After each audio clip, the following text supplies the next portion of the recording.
A long time ago a woodcutter lived with his wife in a small cottage not far from a great forest. They had 7 children, all boys, and the youngest was the smallest little fellow ever seen. He was called Tom Thumb. But though he was so small, he was far cleverer than any of his brothers, and he heard a great deal more than anybody ever imagined. It happened that just at this time there was a famine in the land, and the woodcutter and his wife became so poor that they could no longer give their boys enough to eat. One night, after the boys had gone to bed, the husband, sighing deeply, said, "We cannot feed our children any longer, and to see them starve before our eyes is more than I can bear. Tomorrow morning, therefore, we will take them into the forest, and leave them in the thickest part of it, so that they will not be able to find their way back." His wife wept bitterly at the thought of leaving their children to perish in the forest, but she too thought it better than to see them die before her eyes. So she consented to her husband's plan. But all this time Tom Thumb had been awake, and he had overheard all the conversation. He lay awake a long while thinking what to do. Then, slipping quietly out of bed, he ran down to the river and filled his pocket with small white pebbles from the river's brink. In the morning the parents called the children, and after giving them a crust of bread, they all set out for the wood. Tom Thumb did not say a word to his brothers of what he had overheard, but lingering behind, he dropped the pebbles from his pocket one by one as they walked, so that he should be able to find his way home. When they reached a very thick part of the forest, the father and the mother told the children to wait while they went a little farther to cut wood. But as soon as they were out of sight, they turned and went home by another way. When darkness fell, the children began to realize that they were deserted, and they began to cry loudly. Tom Thumb, however, did not cry. "Do not weep, my brothers," he said encouragingly. "Only wait until the moon rises, and we shall soon be able to find our way home." When at length the moon rose, it shone down upon the white pebbles which Tom Thumb had scattered, and following this path the children soon reached their father's house. But at first they were afraid to go in, and waited outside the door to hear what their parents were talking about. Now it happened that when the father and mother reached home, they found a rich gentleman had sent them 10 crowns in payment for work which had been done long before. The wife went out at once, and bought bread and meat, and she and her husband sat down to make a hearty meal. But the mother could not forget her little ones, and at last she cried to her husband, "Alas, where are our poor children? How they would have enjoyed this good feast!"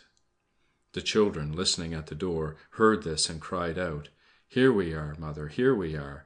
and overjoyed, the mother flew to let them in and kissed them all round.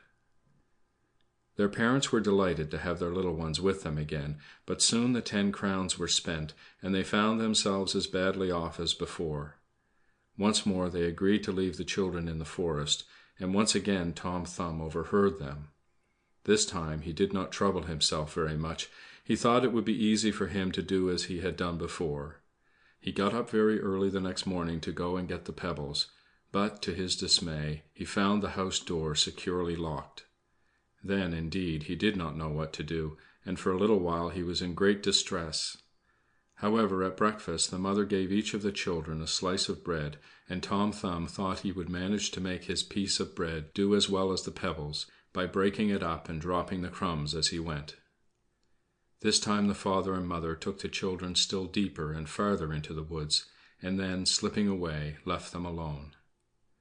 Tom Thumb consoled his brothers as before, but when he came to look for the crumbs of bread, not one of them was left.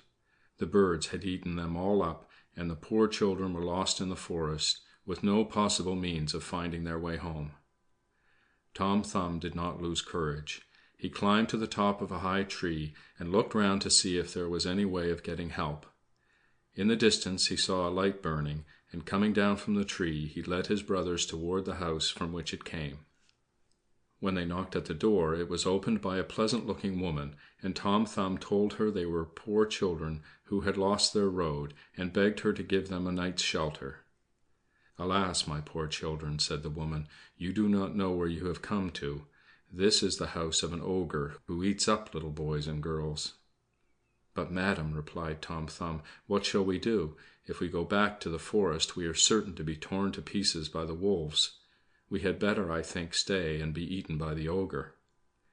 The ogre's wife had pity on the little things, and she thought she would be able to hide them from her husband for one night. She took them in, gave them food, and let them warm themselves by the fire. Very soon there came a loud knocking at the door. It was the ogre come home. His wife hid the children under the bed, and then hurried to let her husband in. No sooner had the ogre entered than he began to sniff this way and that. "I smell flesh," he said, looking round the room. "It must be the calf which has just been killed," said his wife. "I smell child's flesh, I tell you," cried the ogre, and he suddenly made a dive under the bed and drew out the children one by one. "Oh, ho, madam," said he, "so you thought to cheat me, did you? But really this is very lucky. I have invited 3 ogres to dinner to-morrow. These brats will make a nice dish." He fetched a huge knife and began sharpening it, while the poor boys fell on their knees and begged for mercy. But their prayers and entreaties were useless. The ogre seized one of the children and was just about to kill him when his wife said, "What in the world makes you take the trouble of killing them tonight? Why don't you leave them till the morning? There will be plenty of time, and they will be much fresher." "That is very true," said the ogre, throwing down the knife. "Give them a good supper, so that they may not get lean, and send them to bed."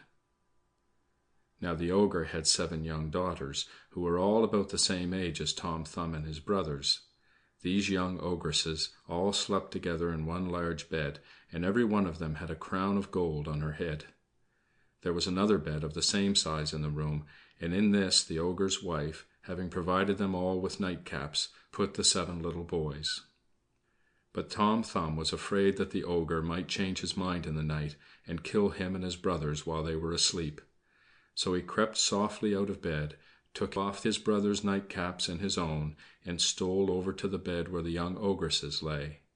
He drew off their crowns very gently, and put the nightcaps on their heads instead. Then he put the crowns on the brothers' heads and his own, and got into bed again. In the middle of the night the ogre woke up, and began to be sorry that he had put off killing the boys until the morning. "Never put off till tomorrow what you can do today," he said, and jumping out of bed, he got his knife and walked stealthily to the room where the boys were. He walked up to the bed, and they were all asleep except Tom Thumb, who, however, kept his eyes fast shut and did not show that he was awake. The ogre touched their heads, one after another, and feeling the crowns of gold, he said to himself, "What a mistake I was going to make." He then went to the bed where his own daughters were sleeping, and feeling the nightcaps, he said, "Oh, ho, here you are, my lads," and in a moment he had killed them all. He then went back to his own room to sleep till morning. As soon as Tom Thumb heard him snoring, he roused his brothers and told them to dress quickly and follow him. He led them downstairs and out of the house, and then, stealing on tiptoe through the garden, they jumped down from the wall into the road and ran swiftly away. In the morning, when the ogre found what a dreadful thing he had done, he was terribly shocked. "Fetch me my 7-league boots," he cried to his wife. "I will go and catch those young vipers. They shall pay for this piece of work." And drawing on the magic boots, the ogre set out. He went striding over the country, stepping from mountain to mountain, and crossing rivers as if they had been streams. The poor children watched him coming in fear and trembling. They had found the way to their father's house, and had very nearly reached it when they saw the ogre racing after them. Tom Thumb thought for a moment what was to be done. Then he saw a hollow place under a large rock. "Get in there," he said to his brothers. When they were all in, he crept in himself, but kept his eyes fixed on the ogre to see what he would do. The ogre, seeing nothing of the children, sat down to rest himself on the very rock under which the poor boys were hiding. He was tired with his journey, and soon fell fast asleep and began to snore so loudly that the little fellows were terrified. Tom Thumb told his brothers to creep out softly and run home, which they did.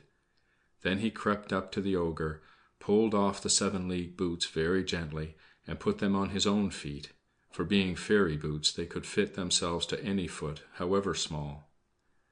As soon as Tom Thumb had put on the ogre's 7-league boots, he took 10 steps to the palace, which was 70 miles off, and asked to see the king. He offered to carry news to the king's army, which was then a long way off, and so useful was he with his magic boots that in a short time he had made money enough to keep himself, his father, his mother, and his 6 brothers, without the trouble of working, for the rest of their lives. And now let us see what has become of the wicked ogre whom we left sleeping on the rock. When he awoke, he missed his 7-league boots, and set off for home very angry. On his way he had to cross a bog, and forgetting that he was no longer wearing his magic boots, he tried to cross it with one stride. But, instead, he put his foot down in the middle and began to sink. As fast as he tried to pull out one foot, the other sank deeper, until at last he was swallowed up in the black slime. And that was the end of him. Subscribe to the channel and give a thumbs up.